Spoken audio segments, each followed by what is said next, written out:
Size bir söz deyim, hər bir millətin özünə məxsus spesifik xüsusiyyəti var. Məsələn, Çinliləri götürsək, bunlar ixtiraya meyillidirlər. Almanları götürsək, bunlar sənayeye meyillidirlər. Fransızları götürsək, bunlar incəsənətə meyillidirlər. Hər bir millətin özünə məxsus spesifik xüsusiyyəti var. Biz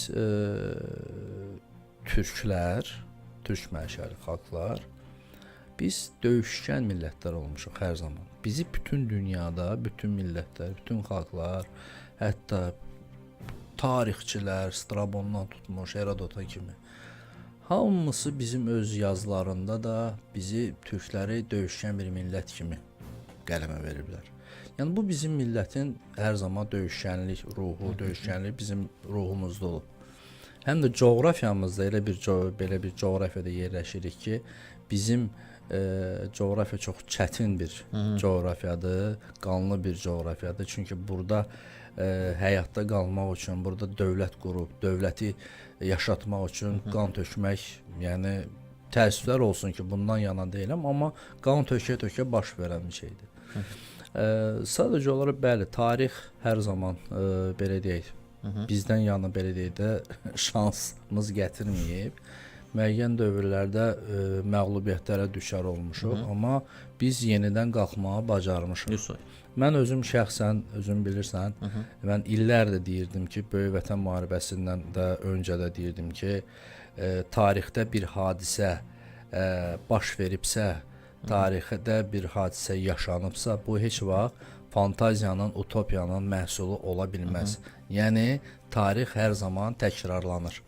Və mən də inanırdım ki, hər zaman ki, Azərbaycan bayrağı Şuşada, Xankəndidə və digər Azərbaycan torpaqlarında dalğalanacaq.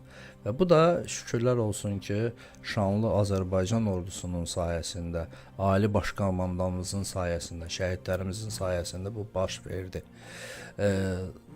Lakin, yenə deyirəm, bu tarixin müəyyən dövrlərində, müəyyən belə deyək də, məğlubiyyətlərimiz olmağına baxmayaraq, son Vətən müharibəsində biz bir millət olaraq, bir xalq olaraq biz yenidən öz döyüş salnaməmizi yazdıq və dünyada millətlər arasında döyüşkən bir xalq, məğlub olunmaz bir xalq, məğlubiyyətlə belə deyək, barışmayan bir xalq olaraq və yenidən dirçəlib, ayağa qalxıb, öz torpaqlarımızı bərpa eləmək, öz dövlət suverenliyimizi gücləndirmək, biz bunun belə deyək, həm təsdiq elədik, həm möhürünü vurmuş olduq.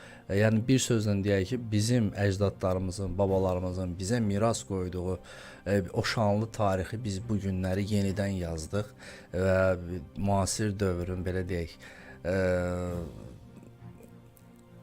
tarixini böyük belə deyək də, dahi sərkərdəsi cənab prezidentin sayəsində oldu ki, biz bu günləri uzun illər, əsrlər sonra ilk dəfə olaraq torpaqlarımızı geri qaytara bildik.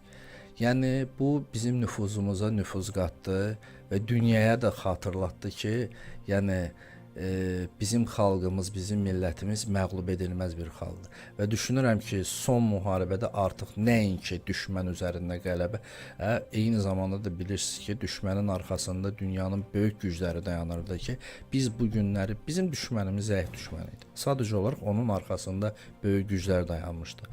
Biz bu günləri, yəni bir nəfərə qarşı deyil, bir çox dövlətlərə biz qalib gəldik. Həm beynəlxalq müstəvidə diplomatiya sayəsində, eyni zamanda da döyüş meydanında.